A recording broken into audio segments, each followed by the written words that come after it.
आजकल इंटरनेट पर एक बहस छिड़ी हुई है। क्या वो समय आ चुका है कि लड़कियों के साथ साथ लड़कों को भी ट्रेन किया जाए कि वो लड़कियों को एक सम्मान की नज़र से देखें। कई लड़के भी सपोर्ट में आए। इंटरनेट की एक दुनिया लड़कियों को सपोर्ट करने में भी लग गई। हमें लगा कि सब कुछ ठीक है, लेकिन फिर CNN की एक रिपोर्ट सामने आती है।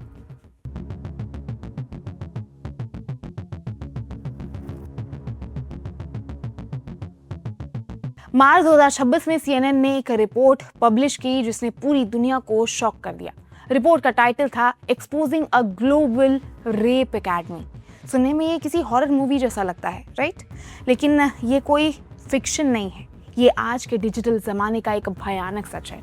और इन सब में और भी ज्यादा चौंकाने वाली बात यहाँ ये है कि इस एकेडमी में 62 मिलियन लोग जुड़े हुए थे, वो भी सिर्फ फरवरी में, सिर्फ एक महीने में। हम डिकोड करेंगे कि ये रेप एकेडमी क्या है, ये काम कैसे करती है और ये कैसे इंटरनेट के एक हिडन कॉर्नर्स पर हम सब के लिए एक बड़ा खतरा बन चुकी है। एक पॉर्न साइट motherless.com पर यूजर्स स्लीप कंटेंट के 20,000 से भी ज्यादा वीडियोस मौजूद हैं जिन्हें लाखों बार देखा गया है। ये उन रेप एकेडमी का जीता जागता सबूत है। सबसे पहले समझते हैं कि ये सब शुरू कहां से हुआ। तो दोस्तों, फ्रांस में एक बहुत फेमस केस हुआ, गिजेल पेलिकॉट का केस।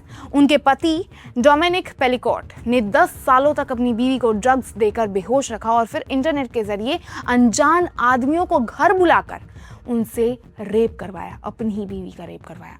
जब ये केस कोर्ट में आया तो पूरी दुनिया हैरान रह गई, लेकिन गिजेल ने एक बहुत ही बहादुर फैसला लिया। उसने कहा, मैं अपनी पहचान क्यों छुपाऊं, मैं नहीं छुपाऊंगी। उनका कहना था कि शर्म उसे नहीं, उनके पति और उन आदमियों को आनी चाहिए जिन्होंने ये घिनौना काम किया है। हालांकि रिपोर्ट में ये मेंशन्ड है कि कई विक्टिम्स और कई क्रिमिनल्स के नाम बदल दिए गए। गिजेल पेलिकॉट और डोमिनिक पेलिकॉट फ्रांस के रहने वाले इस बुजुर्ग दंपत्ति की दुनिया बाहर से बिल्कुल ही नॉर्मल दिखती थी। वो साथ रहते थे, साथ खाना खाते थे और लोगों को लगता था कि उनकी शादीशुदा जिंदगी खुशहाल है। लेकिन गिजेल को ये भनक तक नहीं थी कि उनका पति उनके लिए पति नहीं बल्कि एक सबसे बड़ा शिकारी बन चुका था। गिजेल को अक्सर बहुत ज़्यादा थकान महसूस होती थी, मेमोरी लॉस होने लग गई थी और पेल्विक हिस्से में दर्द भी रहता था।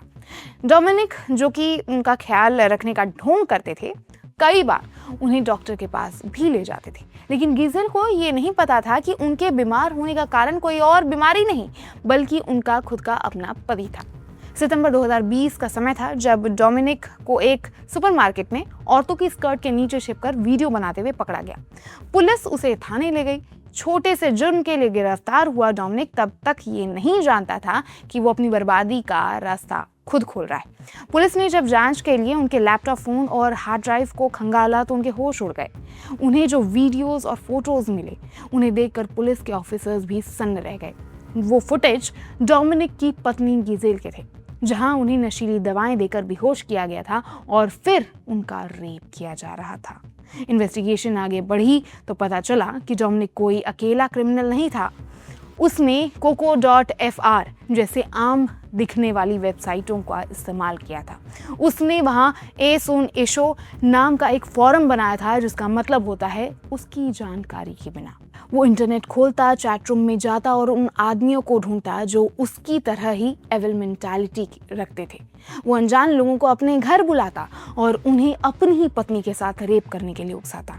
पुलिस की रिपोर्ट के मुताबिक उसने कुल 70 लोगों को इस काम के लिए रिक्रूट किया था, जिन्होंने गिजेल के साथ 200 से भी ज्यादा बार रेप किया था। डोमिनिक और ये 50 क्रिमिनल्स एक दूसरे को टिप्स देते थे, कौन सी दवा देनी है, कैसे बेहोश करना है और कैसे पकड़े नहीं जाना है। वो सब कुछ एक नॉर्मल रूटीन की तरह चैट करते थे, जैसे कि कोई बहुत ही बड़ा काम कर रहे हो। अब हालांकि पुलिस ने पेलिकॉट की चैट्स, स्काइप मैसेज और टेक्स्ट को ट्रैक करके 50 लोगों को तो पहचान लिया, लेकिन 20 लोग आज भी पहचान के बाहर हैं। और ऐसे 62 मिलियन लोग आज भी मौजूद हैं। शायद हमारे इर्द गिर्द ही कुछ वो भटक रहे होंगे शायद। और जिन लोगों को पुलिस ने पकड़ा है वो लोग, मैं आपको बता दूं कि वो समाज के जाने माने चेहरे थे। कोई डॉक्टर था, कोई फायर फाइटर था, तो कोई सेल्समैन था। जब कोर्ट में केस चला तो उन लोगों ने बड़ी ही बेशर्मी से कहा, हमें तो पता ही नहीं था कि ये सब गलत है। लेकिन सबसे बड़ा बदलाव तब आया जब गिजेल पेलिकॉट कोर्ट में खड़ी हुई। उन्होंने अपनी पहचान छिपाने से साफ इनकार कर दिया।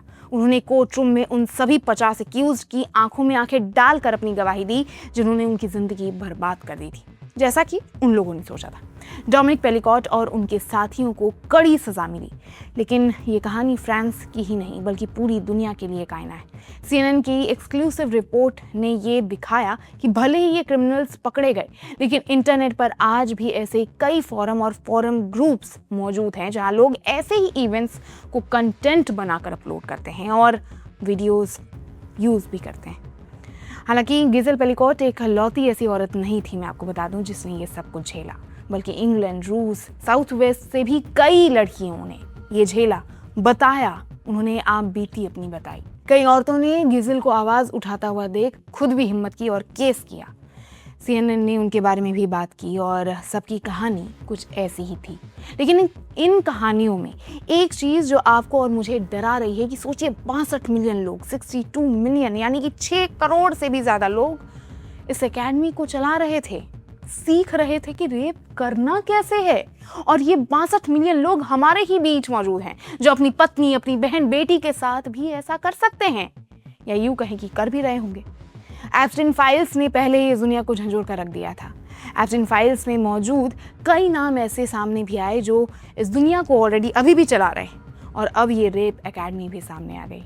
इंडिया में कहा जाता है कि हर 18 मिनट पर एक रेप होता है। जब आप शायद ये वीडियो देख रहे होंगे, मैं शूट कर रही होंगी, कोई एक लड़की रेप का शिकार हुई होगी। लेकिन जब ऐसे इंसिडेंट सामने आते हैं तो लगता है कि सिर्फ भारत में ही नहीं, पूरी दुनिया में औरतों का हाल कुछ ज़्यादा अच्छा नहीं है। बाकी आप इस पर क्या राय रखते हैं और आए दिन सामने आ रहे ऑनलाइन सेक्सुअल अब्यूज़ पर क्या सोचते हैं, कमेंट बॉक्स में ज़रूर बताएं। साथ ही इस वीडियो को ज़्यादा से ज़्यादा लोगों तक पहुंचाएं ताकि लोग अवेयर हों, संजीदा हों और फीमेल को एक ऑब्जेक्ट मात्र समझने के माइंडसेट से बाहर आएं। Thanks for watching.